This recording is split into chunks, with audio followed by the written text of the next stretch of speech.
மன்னா வணக்கம். வணக்கம் அமைச்சரே. வாருங்கள் வாருங்கள், வந்து அமருங்கள்.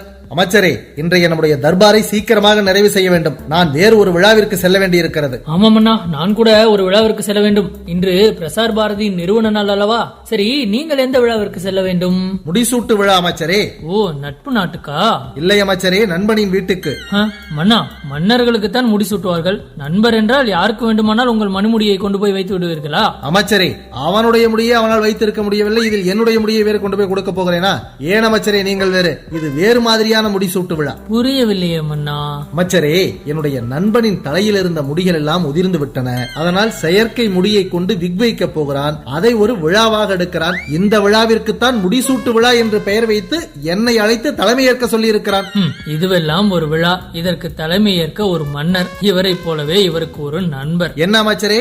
ஒன்றுமில்லை மன்னா, சீக்கிரமாக விழாவிற்கு புறப்படுங்கள் என்று சொல்ல வந்தேன். சரி மன்னா, இந்த விக் சூட்டு விழா, அதானே இந்த முடிசூட்டு விழாவிற்கு தலைமையேற்க செல்கிறீர்களே, தலைமையேற்க சென்றால் எதையாவது உரையாட சொல்வார்களே, ஏதேனும் தயார் செய்து வைத்திருக்கிறீர்களா? அமைச்சரே, ஒரு பெரிய சொற்பொழிவே நிகழ்த்த போகிறேன். என்ன சொற்பொழிவா? ஏன்மனா, இந்த விக் சூட்டு விழாவில் போய் என்ன பேச முடியும்? என்ன அமைச்சரே, இப்படி கேட்டு விட்டீர்கள்? கேளுங்கள். அன்பர்களே, நண்பர்களே, இந்த முடிசூட்டு விழாவை முன்னிட்டாவது உங்கள் முடியை பற்றிய சில தகவல்களை நீங்கள் தெரிந்து கொள்ள வேண்டும் என்கிற உயரிய நோக்கத்திற்காகத்தான் இந்த விழாவிற்கு வந்து உரையாற்ற உங்கள் முன் நிற்கிறேன். கால கொடுமை, அங்கு பேசுவதை இங்கு ஒத்திகை வேறு செய்து பார்க்கிறார். சராசரியாக ஒரு மனிதனின் தலையில் 1 லட்சத்திலிருந்து 1.5 லட்சம் முடிகள் இருக்கும் என்று ஆய்வில் தெரிய வந்திருக்கிறது நண்பர்களே. அதே போல நம்முடைய தலையிலிருந்து ஒரு முடியை பிடுங்கிவிட்டால் அந்த இடத்தில் இன்னொரு முடி முளைக்கும் என்பது வரலாற்று உண்மை.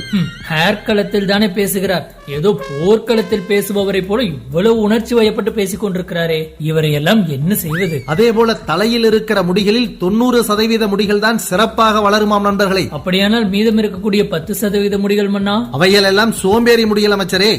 உங்களை போல. அமைச்சரே, ரிகர்சல் பார்க்கும் போது தொந்தரவு செய்யாதீர்கள்.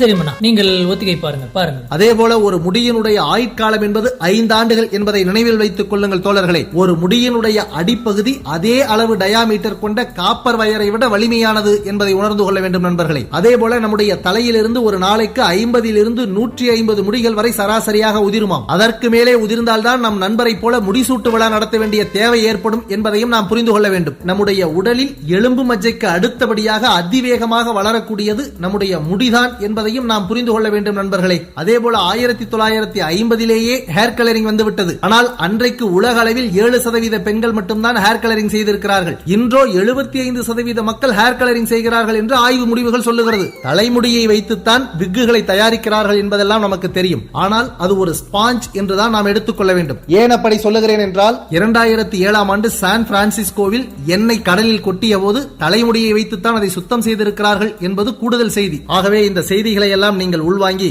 உங்கள் முடிகளை பாதுகாத்துக் கொள்ள வேண்டும் என்று இந்த முடிசூட்டு விழாவின் வாயிலாக நான் கேட்டுக்கொண்டு விடைபெறுகிறேன். நன்றி, வணக்கம். எப்படி அமைச்சரே இருக்கிறது என்னுடைய முடிசூட்டு விழா உரை? கேட்க சகிக்கவில்லை மன்னா.